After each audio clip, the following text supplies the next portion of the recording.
Good day, philosophers. I want to pick up a couple years later after the video that you were just watching. I recorded that 5 or 6 years ago. But I want to pick up where we left off because I realized that it sort of ended without hitting on a couple of key points from this text that we were just reading. So let's go back to this text. One of the things that we saw here, remember, we were just talking about what happiness is. And we see Aristotle say that the many and the most cultivated call it happiness. And they suppose that by living well and doing well, it's the same thing as being happy. And that's great and interesting. But then he says, but they disagree about what happiness is, and the many do not give the same answer as the wise. And so we actually see something that's kind of interesting, that's almost a reminiscent of Plato, this tension between the one and the many, that wise people and many people don't always give the same opinions.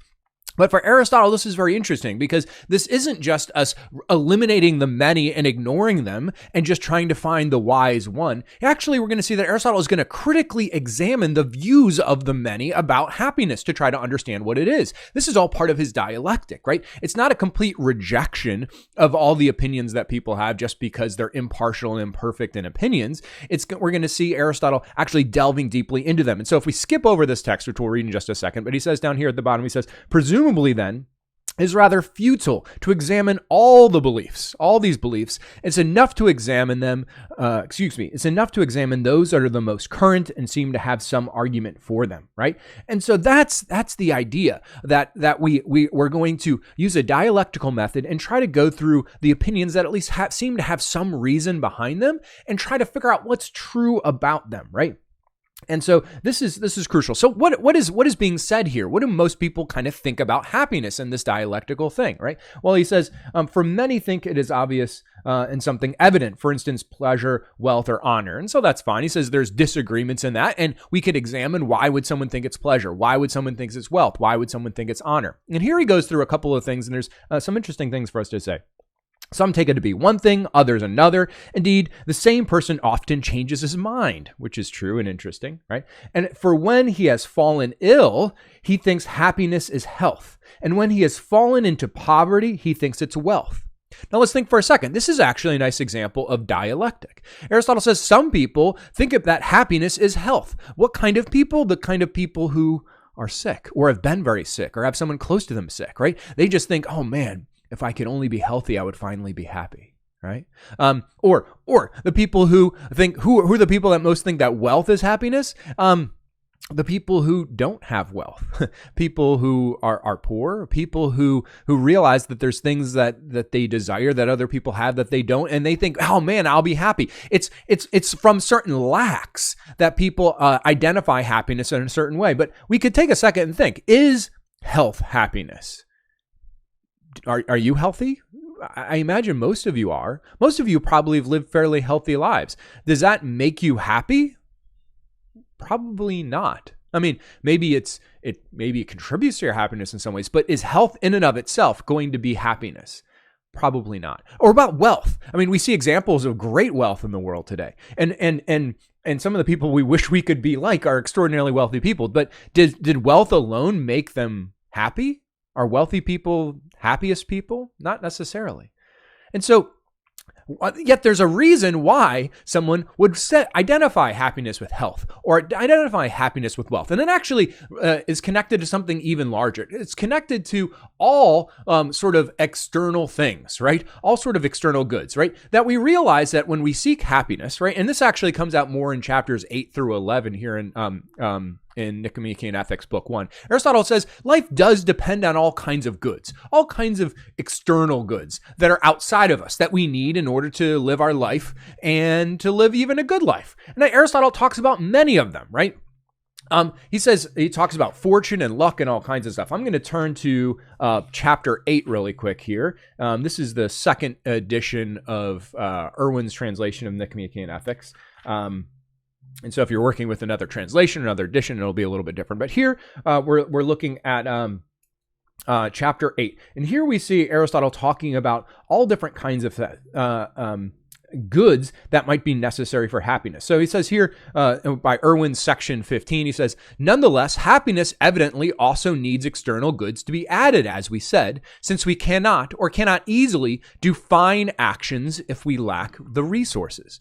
Now here Aristotle presents a principle that tries to explain the philosophical truth that comes behind people's differences of opinions about why happiness might be wealth or health or all kinds of things. He says that fundamentally we need certain things to act. We need certain things to be able to do actions. And so now some of these things aren't up to us. They're up to luck and fortune and all that. But we need these goods in order to act. Now, what are some of the things that Aristotle identifies here, right? He says, for instance, first of all, in many actions, we use friends, wealth, and political power just as we use instruments. So why do we want wealth? Well, because wealth makes us capable of doing things that we otherwise couldn't do. I mean, why do you want wealth? Do you want wealth because it's just awesome to have money? Well, maybe you take certain kind of satisfaction in just possessing money, but mostly you want to do things with your money. You want to buy things. You want to go places. There's things that are only possible for you to do in your life if you have money. And so for us, you need at least some money. Aristotle even argues. He says you need at least some money. You need at least some wealth to be able to live a happy life, because to a certain extent, you need to be able to satisfy certain needs and wants that are only possible with wealth, right? Even political power is like that, and even friends are like that, right? And he continues, further, deprivation of certain externals, for instance, good birth, good children, beauty, mars our blessedness. So it says it's necessary to some extent that you have good birth, that you're born into a good family, that you have good children, and that you have some beauty in order to be happy. Now, he's not saying this because he's kind of a jerk. Maybe he is kind of a jerk or elitist, but there's some truth to that. Even if we look in our world today, you agree that what family you're born into will bear on the possibility of you living a happy life. It seems like just a practical observation that there's inequities and inequalities in the world, and some people, just by the world that they're born into, the family that they're born into, have a different shot at happiness potentially. And Aristotle says, practically speaking, that seems to be something that we observe, right? Actually, let me just keep reading here. It says, for we do not altogether have the character of happiness if we look utterly repulsive. And that sounds harsh, but he says, he's not saying that you need to be the most beautiful person to be happy. You just need to be beautiful enough. You can't be utterly repulsive. He says if someone's truly utterly repulsive, it might be a challenge, practically speaking, for them to be happy. Not in principle, not because beauty is fundamentally necessary for happiness in all possible worlds, but he says that in the world that we live in, Greeks, if you're like horrendously ugly, then you are going to have life problems that might make it impossible for you to be happy in our culture and in our society right here. So a lot of the things that Aristotle is talking about here are not about things that are in principle true, but things that are accidentally true just based on the society in which he lives in. That you need to have a certain kind of wealth in Greek society. You need to have a certain kind of good birth. You need to have a certain amount of beauty just to be able to be happy, right? And he continues. So he says, if we look utterly repulsive or are ill-born, solitary or childless, and we have it even less, presumably, if our children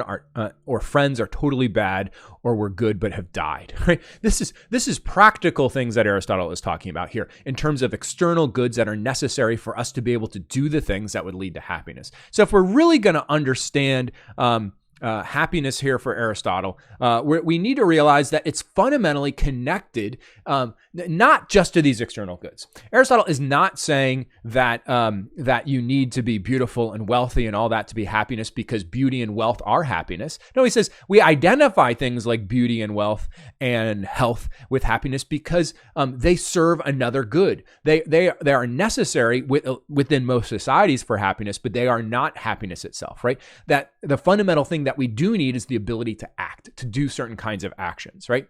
And so these external goods that he mentions are not good in of themselves, but they're good instrumentally. They're like a process, something that's useful, something that's not inherently beautiful, something inherently excellent, but something that makes it possible for us to do the kind of actions that happiness is connected to, right? And so when we think about these things and all the good feelings that we have in life, happiness in the sense of eudaimonia for Aristotle is not just like that happy feeling that we get, right? It's not just about feeling good. It's about what we do, doing well, living well, right? And so these all the external goods that are just at most instrumental to us to be able to live a certain kind of life, to spend a life doing certain kinds of actions. Now, there's all different kinds of actions that we could do.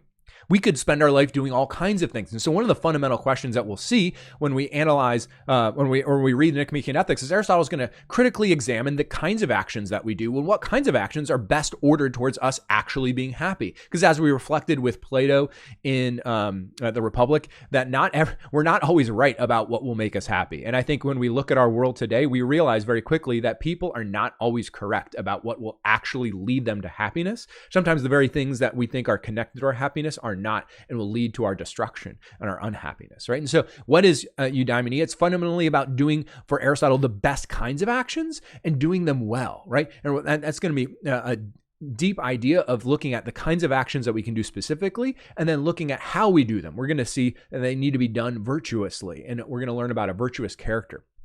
And that leads things through, right? So ultimately, we're going to learn that to be happy, we have to become a certain kind of person, the kind of person who can do the best kinds of actions and do them well, right? And human happiness is fundamentally connected to action. Now, just to take a step back, we sometimes might reflect, oh, I'm most happy when I get to just sort of like sit back and like do nothing. Right? Oh my gosh, wouldn't the best life just be a life of like just sitting around, like watching TV, relaxing, maybe just sitting on the beach and doing nothing? Well, just think about this. We might say, oh man, the best life is doing nothing. But all those things that we just called doing nothing, we're actually doing something. When you're sitting on the beach, what are you doing? Not nothing. You're sitting on the beach. You're actually enjoying the beautiful weather and listening to the waves and maybe reflecting on life or relaxing in a way that you haven't before. That's a kind of doing. You're doing stuff, right? Or if you're saying, oh, I did nothing over the weekend. No, maybe you watched TV, maybe you sat on the couch, maybe you had conversations with people, maybe you drank some beer or whatever, right? All of those were a doing. And Aristotle is ultimately going to say we need to critically examine all those doings. We need to say what of all the doings that we do in life, all the activities that we enjoy, whether it be sitting on the couch and watching TV, whether it be doing mathematical proofs, whether it be playing with our kids, whether it be working at the job that we have, all of these kinds of doings, all of these actions that we do across our life, we need to critically examine and see what kinds of them, what are some of the fundamental things that must be present in the best kinds of actions so that best being most ordered towards us actually being happy. What kinds of things that we do in order to be happy, and how would we have to do them? How do we have to do all of the actions of our life? We're going to see, as I mentioned, that's going to be connected to the idea of virtue, right? So in chapter 7, we're about to read through, will give us some more distinctions to try to understand some of these key elements here in Aristotle's Nicomachean Ethics. And then in further modules, we'll be examining concepts of virtue and pleasure and all kinds of important ideas here.